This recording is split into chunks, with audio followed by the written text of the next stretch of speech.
What's going on, YouTube world? This is your man Sealz the man, and I just want to thank you guys for supporting me, following me, and subscribing to me. You are appreciated. Thank you. In this video, I will be talking about the 4 major turnoffs in dating and in your relationships. This is part 1 of a 2-part video series.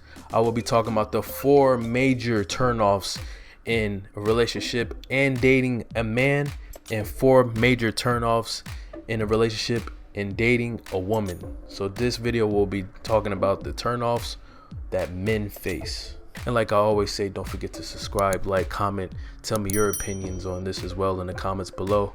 Let's get to it. Girl, he don't even kiss me no more. Like, I just don't understand. Like, yeah, I don't know what it is. Like, you think that? Do I know what it means? What does that mean, girl? He is probably cheating. You right. Girl, I hope not. Probably with that little friend at his job. Yeah, they just hired a secretary for him 2 weeks ago, and I wouldn't be surprised. I will always say, and I have said this in the past, if I am dating you, I am dating you, not your best friend. I am not dating your girlfriend.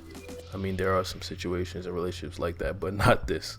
This ain't it. I always warn people that are in relationships to take what their friends say with a grain of salt, because you have to understand you are in a unique situation that your best friend is not in.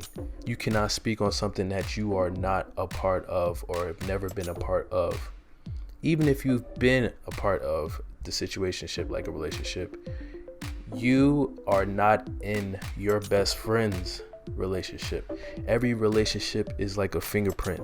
Each one is unique. So you must be careful of taking people's opinions in, because you are taking an opinion from an outside perspective. Just think about it like this. You have a house, right? Your neighbor, who's very nosy, is always looking inside your windows of your house, is telling you what to do with your house. Are you going to accept what they tell you and do what they say, even though they've never stepped foot into your house? It is your house. Your house is going to look like whatever you want it to look like. Also, whoever your best friend was dating is not the same person you are dating or in a relationship with. So her perspective on the matter can be totally skewed from your actual situation. And the second part to that is, you honestly don't know the intentions of your best friend. But Sealz, she's my best friend. Like, she wouldn't do me no harm. She wouldn't think no way. Like, she's not trying to take my man. There have been situations where just that has happened. So be careful. Nobody wants their best friend to be in that light, but it happens. So you must make sure that your best friend's words of advice is coming from a good place, because you just never know, to be honest with you. It happens all the time. Yeah, I love scary movies. I used to watch them all the time with my dad. Nah, you don't like scary movies like me. See, I actually went to every scary movie convention ever made. I've seen every scary movie ever made. I actually met Stephen King, and he gave me an autographed copy of every single scary movie he's ever made. You might like scary movies, but I love them. You know what I love to see? I love to see a woman who loves herself. You know, there is nothing like seeing a woman who admires herself so much that the world can't tell her no different. She doesn't care what people say. She accepts herself for who she is, and she loves that. But there are certain situations where you have to keep that at a moderate level.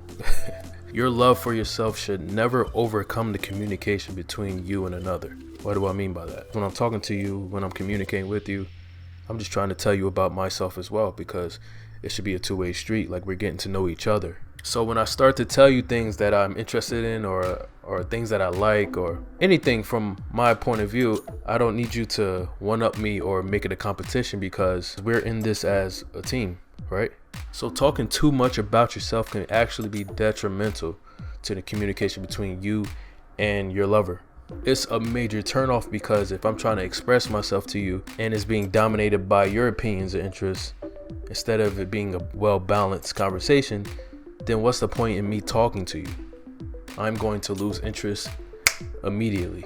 To be real with you, when you're vibing with someone, when you're talking to someone, it's such a great feeling to have a well-balanced dialogue between us. We're getting somewhere, we're learning about each other. But if I throw my part of the dialogue out to you and you take it, crumble it, throw it away, and you just forcing me what you want to say, and what you want me to know about you, it makes the dialogue and communication unbalanced, which is a major turnoff. A major component in communication and any relationship is the ability to listen, take in, and respond. You'll be surprised what just listening can do for your relationship.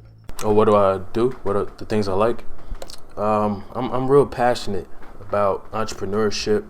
You know, I started my own YouTube channel just talking about the things men go through, the mind of a man. I got my own clothing brand, as you see right here. Like, I'm just real passionate about creating, about, you know, just doing things for the people. Like, I always have to do something. Like, I just love life. I'm full of life, and, you know, it just feels good. Yeah, I feel you. Oh man, this is a huge one. This is probably the most draining problem of my 4 problems, of my 4 turnoffs. If I'm giving you my all, if I'm showing you my passion about whatever we're talking about, or my passion towards you, if I'm excited to talk to you and you reciprocate it with less energy, that is uninspiring to me. Why would I want to talk to you now? But have you ever texted someone a paragraph or some crazy amount of text and they text you back with 1 word? Do you remember what that feels like? That is gut-wrenching. Very violent thoughts start to creep in your mind. If you can go through this phone and choke him or her, it will make everything all right. Sealz the man, you're crazy showing. Calm down. But seriously, have you given someone your all and they give you like no energy or minimal energy in return? Imagine if you can't even give me the same energy in communication and in talking to me. How are you going to give me equal effort in our relationship when things get serious? I don't see that happening. And also, it just shows a sign that you're not even into me like that. And if that's the case, just let me know. I'm big off energy. Like, I read off energy. So if your energy isn't the same that I'm giving to you, this ain't gonna work. We all have intentions, but you must look at your intentions and communicate and find out his intentions and make sure that they're on the same level. And even if they're not on the same level, it is important to acknowledge his intentions as well and don't dismiss them, because it's okay. That is what dating is for. It's for figuring out who the person you're dating is and if they match what you're looking for. Because if you say you're looking for marriage immediately and he's, let's just go with a businessman, and he doesn't have time for marriage or whatever, y'all need to communicate that in the beginning. But on your part, make sure that you're not dismissing him immediately just because his intentions are totally different from yours. That's also respect. Now there's 2 options. Now that you know each other's intentions, you can either accept his intentions and go along and pursue and further the relationship you guys have, or you can deny it because you don't want to waste your time and go from there. But one thing I always stress is that you respect others and that you put their opinions and intentions in consideration, because sometimes 2 people could have 2 different intentions and still end up together in a happy marriage and with kids and family, because things happen, things change, things never stay the same. As long as that respect is there, the bridge never has to be burned. YouTube world, thanks for rocking with me. I appreciate each and every one of you guys and gals who watch me and support me. I thank you so much for coming back to my videos every week, and don't forget to let me know what you think and put us men on game 2 in the comments below. Peace and love.